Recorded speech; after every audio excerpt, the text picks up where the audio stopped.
Well, well, well. Looks like we've made it through our seasonal depression yet again, and it's time for February. Awards season. Ugh, because the poor celebrities weren't getting enough recognition the other 11 months of the year.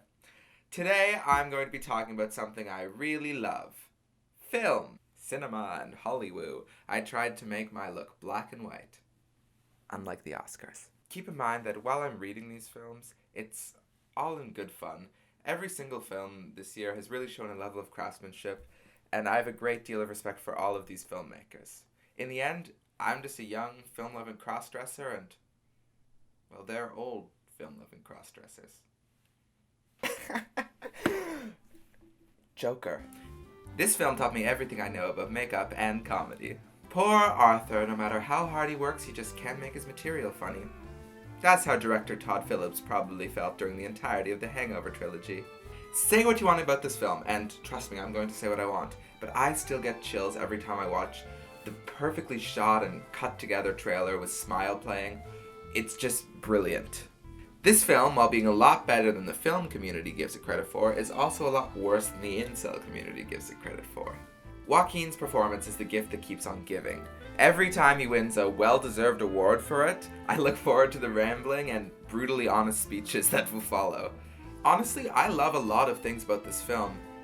My only issue is the writing. It's not bad, there's just some subplots that fall flat and the whole film goes on for a bit too long.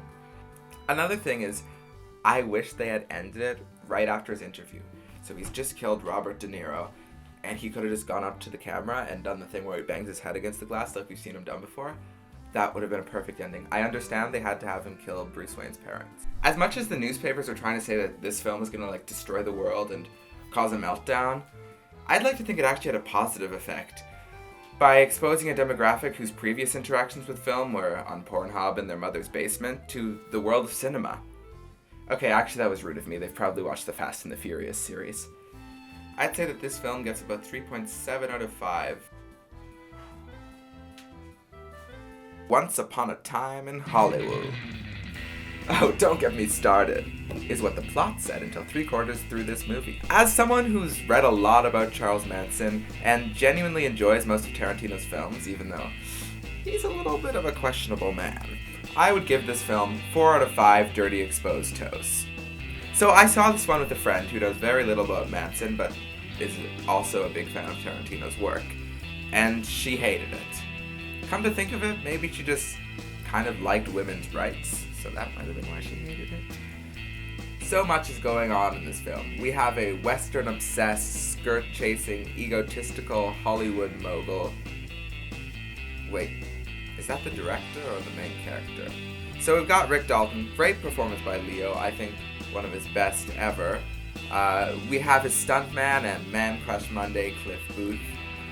And the villain of the film, the narcissistic, dirty little misogynist. Still sounds like I'm describing Quentin Tarantino. I'm referring to Manson, of course. Then there's Roman Polanski and Jay Sebring, who are Sharon Tate. Get it? They're sharing her? Because they're both. Overall, this film is a masterclass on character writing. Overall, this film is a masterclass on men's character writing. Margot Robbie spoke pretty much every time she wore shoes, which was not very often. Little Women. Not only is this film Leonardo DiCaprio's most searched subject on Pornhub, it's also a brilliantly directed piece. The standouts in this film would have to be the stellar cast. Everyone plays their roles perfectly, along with the brilliant direction. Greta Gerwig, woo! Snubbed queen. As a little woman myself, this movie didn't, change my life, but I have heard people who are, raving about it. I just found it to be quite solid. It wasn't my favorite movie nominated this year, it's far from my least favorite. I do not like this kind of film. All these heteros on screen. They're trying to corrupt my 9 children that I have waiting at home on the stove. In all seriousness, this film is just solid. Not exceptional. Not bad. Just solid. In the same way Little Women was very well done, but did not change my life or leave me thinking, Marriage Story did the same. Overall, How many more marriage dramas do we really need? For the great marriage drama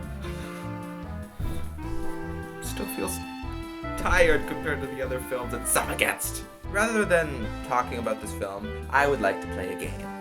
I'm going to show you pictures of Adam Driver in Marriage Story, and you have to guess if he's nutting or crying. I couldn't be in this film because I don't know how to ugly cry. I don't know how to ugly anything. Overall, I give this film 3 out of 4 broken homes. 1917. Reverse the title of this film and you get the two popes' age range on Tinder. You see, the joke here isn't that the two popes have Tinder, the joke is that their age range would be much younger. Anyhow, in this buddy comedy gone wrong, follow two best friends on the adventures of their young lives. You won't believe the friends will make along the way, from a token man in a turban to Benedict Cumberbatch with a moustache and even a very troublesome rat.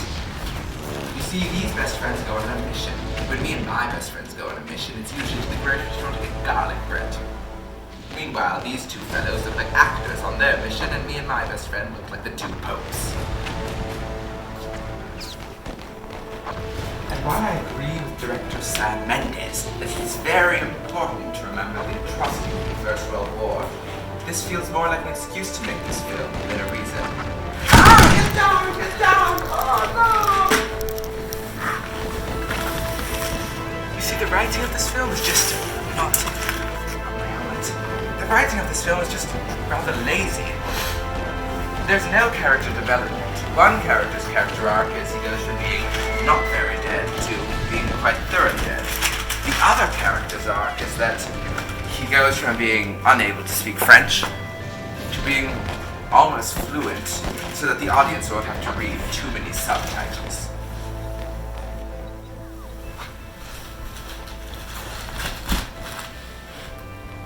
Honorable mention to the acting. The two leads had wonderful chemistry. It was lightly homoerotic. Every time they dove into a mud puddle, I just wanted them to suck on each other's trench feet. Kiss. Too bad the German stuck it in him before Schofield could. You know, partway through this film, I started wondering, what would Disney's A Bug's Life look like if it had been shot in the style of 1917? I want a remake. Wait, is that a Mind Wire? Ah! The Irishman! I love long movies. I love long mafia movies. I love the Irish. I love men. I have even been known on occasion to love Irishmen. I love all the people attached to this film, but I do not love this film. The title misled me to believe that I was in for 3.5 hours of the Lucky Charms mascot, which I would have much rathered. I was also misled by everyone who told me this film was good. Even Martin can miss sometimes. Seriously, Arthur Fleck should have just shown up and killed Robert De Niro in this movie instead.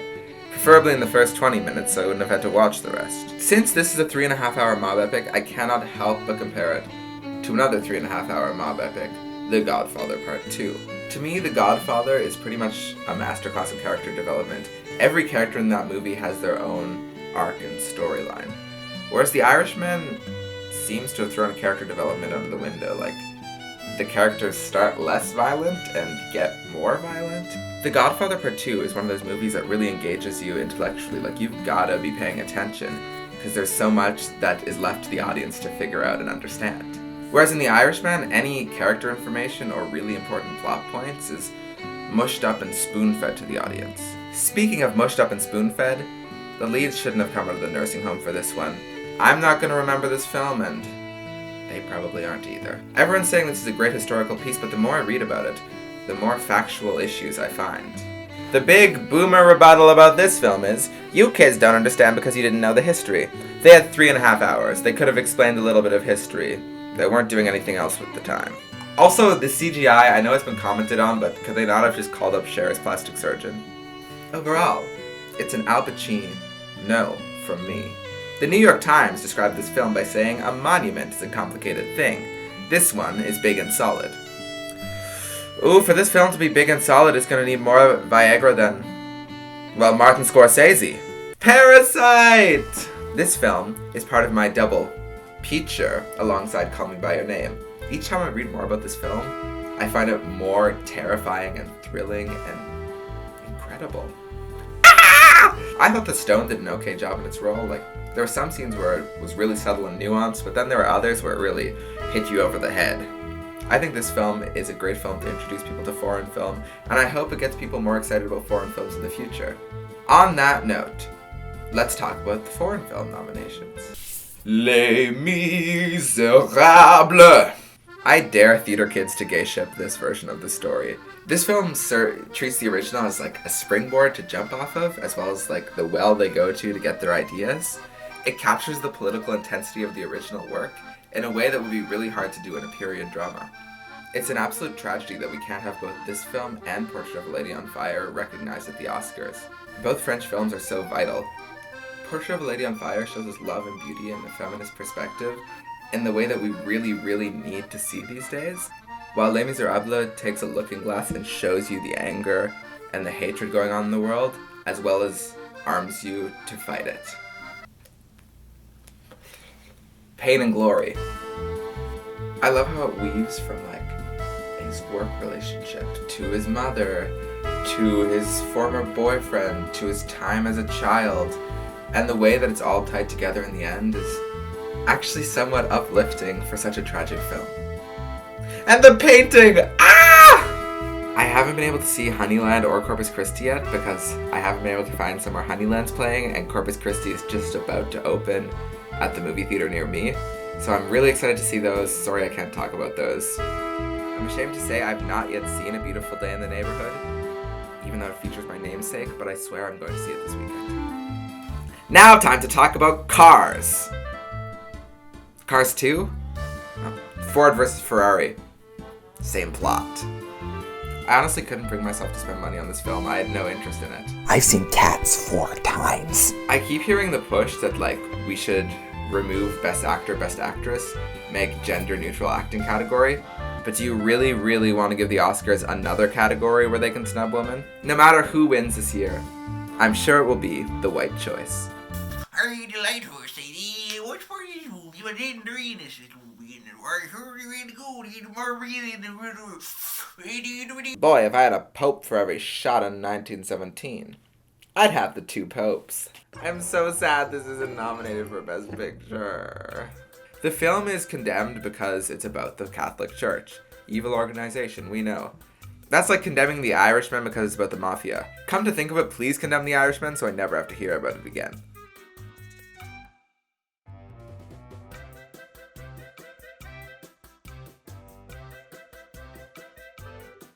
Like, how can someone not enjoy watching these popes bond and ballroom dance together, sing ABBA, cheer on their favorite soccer teams?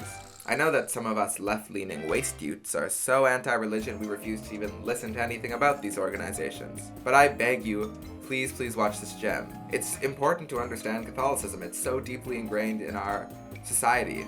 Initially, I was saddened that this film was not a buddy comedy following two popes around in their pope-mobile as they pope around and pope spray popey holy water on people and pick up some altar boys.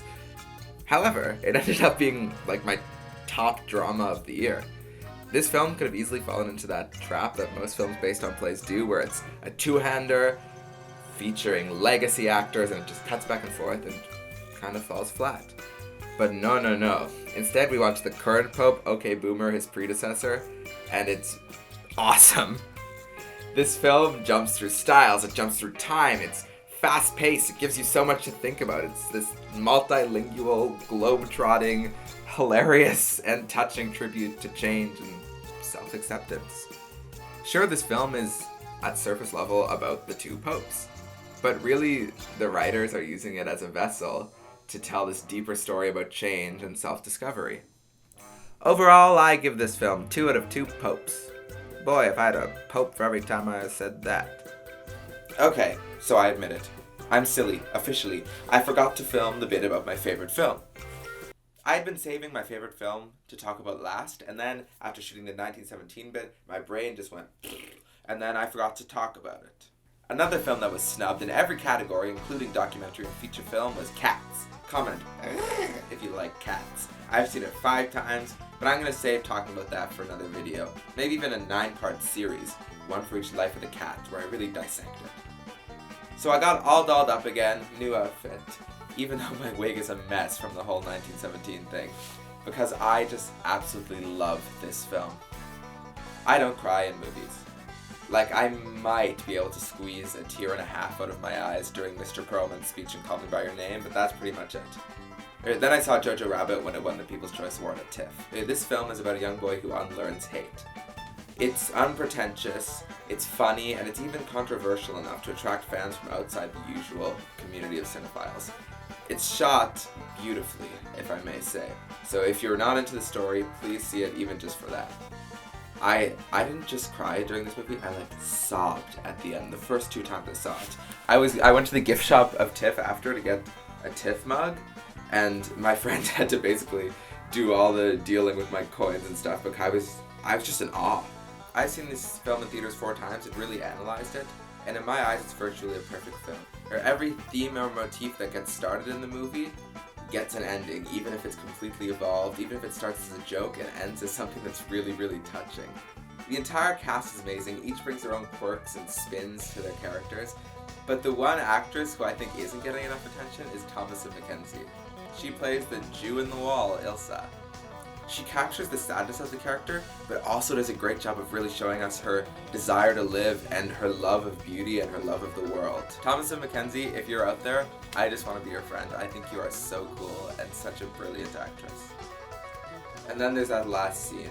Nothing I've ever seen in cinema has ever moved me as much as this. My favorite artist of all time, David Bowie, starts playing. There's this tragedy and this joy that are mixed together in that final shot, and it just all explodes and blossoms. Honestly, I find myself in the grocery store and I think of this scene and I just start to tear up. I have no jokes to make about this movie. The movie has enough wonderful jokes itself.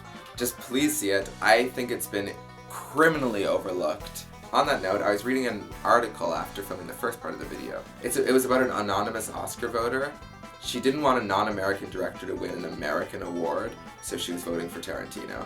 She was voting for Tarantino in almost everything because it was a tribute to America and the good old days, because she was alive in the 60s in Hollywood, and it made her think of that. She was disregarding Parasite, feeling it should be in the foreign film category.